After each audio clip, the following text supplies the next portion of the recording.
He is Fletcher Cox of the Philadelphia Eagles. How are you, Fletcher?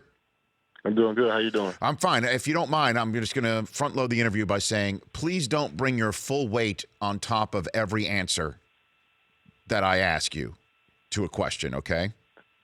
Please don't bring my full weight. Don't bring your full, because I'm the quarterback of this show, and just when you answer, I still want you to bring the answer, but I want you to just put the weight to the side a little bit instead of landing directly on top of the answer to my question. Can you do that? All right. Yeah, cool. I don't know if we need to go over any film or have a full discussion. Do we need to do that? No, I think we'll be fine. I think I understand it. Because that doesn't sound easy to do on a football field, Fletcher. Is it? No, it's not. No, it ain't. It's not. It's not easy to not land on top of a quarterback, especially with your momentum going down. But, I mean, they're still asking us to do that, and we just have to adjust, I think. But I think, we'll do a good job at it. Players do a good job at it. So what conversations have you and your defensive line or anybody on that defensive group had on this new rule and emphasis in the NFL this year, Fletcher? Well, I think the biggest thing is we talked about. I talked with Chris. Chris had had one called on him, but he said I asked him what made him call it, and I think the biggest thing was the separation. He said he had time to kind of like change directions, but at the same time we played this game full speed, and then especially us landed on top of them.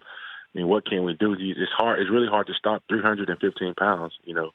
But they expect us to try to do it, and me and my teammates, especially guys in the D-line room, we've going to try to adjust. That way, we're not getting penalized and hurting our team with self-inflicted wounds. So walk me through this whole. What do you mean by separation? And was this described to Chris Long on Thursday night by the official in real time? Well, it was a timeout, and I asked a question about it. Okay. I think it was more of him being blocked into the guy. I'm probably talking about a whole different another penalty than actually landing on top of the quarterback.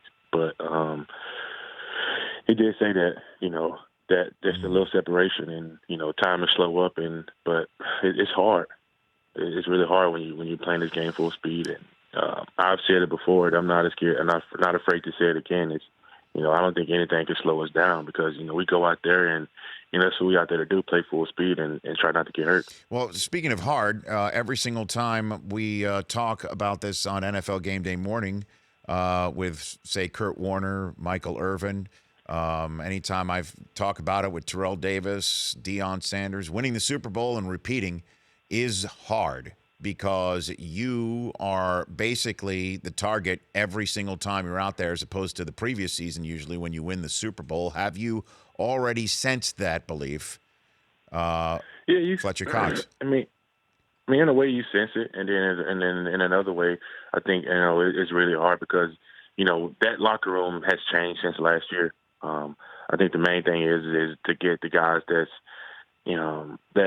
new to the team. We welcome those guys with open arms and just right off the bat, let them know how we do things around here.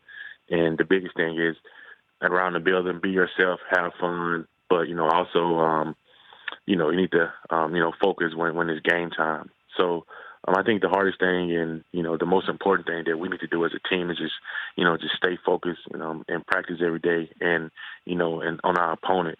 And just go out and, execute the game plan. But I talk to a lot of people, and they say, going back to back is, it's not easy. So in terms of your opponent this week, do you believe Fletcher Cox in Fitzmagic? Is Fitzmagic real?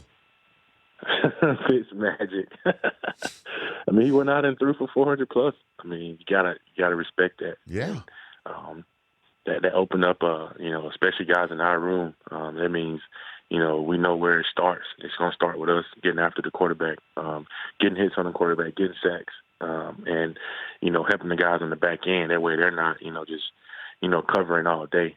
So, we've saw the tape, and he threw the ball around pretty good, and it's going to be a good ball game. So is that one of those things when you're watching the tape, you're like, that's Ryan Fitzpatrick out there. Do you ever have that conversation? Yeah, I mean, I played against him before when he was with the Jets, and he threw the ball around pretty good. And I think the biggest thing is people don't realize is he's more athletic than people give him. He can run.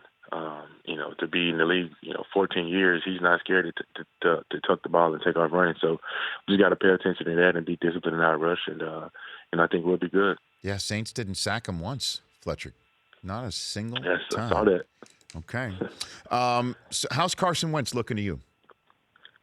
I mean, he's good. I mean, he's running around in practice, bringing a lot of energy. I know he's ready to be back, and he's always an important player to the team. So, I'll be happy when he get back out there, man. He's just running around and being himself. So he looks the same to you? I mean, Carson is Carson. I mean, he takes the reps.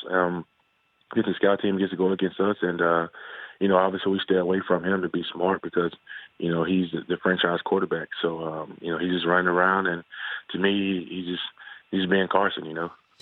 A couple more minutes here with Fletcher Cox. What'd you think of the Khalil Mack trade on the outset of the season?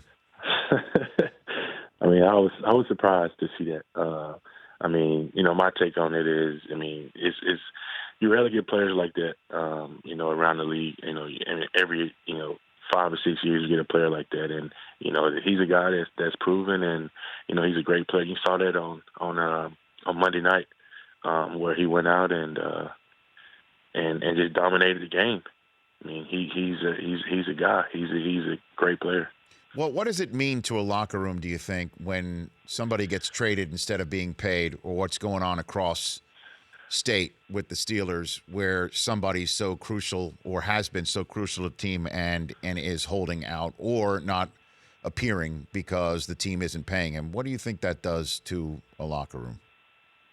No, I mean, at the same time, I feel like that, as I've been in that same situation. And, I just feel like as players, we just have to understand and play our part. What do you mean? And just know that it is a business side.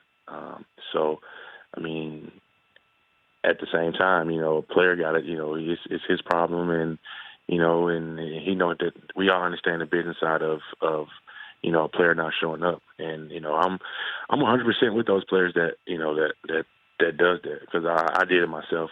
So I just can't, just go out and, just bash somebody for, not showing up. Yeah, I mean, because that's been the conversation that I've had, again, with some former players, some Hall of Fame players, about what's going on with Le'Veon Bell and in Pittsburgh, Fletcher, that it's everybody is going to be in that, I guess, management negotiation crosshairs at some point. And the fact that anybody would verbalize about somebody else's business approach is kind of surprising. Were you and everybody in your locker room surprised by that coming out of Pittsburgh? I mean, I really don't know what goes on in their locker room, Rich. I mean, all I know is I'm here in our locker room, and I know the group of guys that we have, and the great teammates that I do have, and they always have each other back. And I do notice coming out of your locker room a lot of comments about how much fun you guys have, and sometimes the Patriots don't. Do you kind of like pushing that button on the New England fan that you have more fun and you beat them last year? No, I think the culture around here is different than the culture is there. I think Coach Peterson always just tell us, hey man, have fun, show your good side, have good character, and enjoy each other, because at the end of the day, we all we got, and I think that's what makes it so fun. How often have you worn your Super Bowl ring? I've worn it once. It was the night I got it. I wore it that night, and it's actually been in my safe ever since. Why? You don't just like every now and then just take it out, put it on? Well, I haven't had time. I think I went to a couple of special events, but I think sometime here and there I'll probably put it on and go out into a nice dinner or a nice event and get a chance to show it off. Yeah, it's a pretty looking ring too. I mean, it's huge. It's monster big. It's like a Oh, wedding it cake. is. It's like a Yeah, cake. it is It's like a big. cake. It's huge. It's absolutely Yeah, huge. it is big. I guess that's why it's in the safe, right? Oh yeah, especially with my freaking size 17. So Wait, hold on a second. It is big. What? Hold on a second. That's your ring size? Yeah. 17? What? Yeah. Okay. What's your shoe size? 13. So your ring size bigger than your shoe size? Correct. That's amazing, Fletcher. Hey, look, appreciate you taking the time. Good luck beating Fitzmagic this weekend. Thank you. No, you laugh like it doesn't exist. I think it exists. I never said it didn't. Fitzmagic didn't exist. Okay.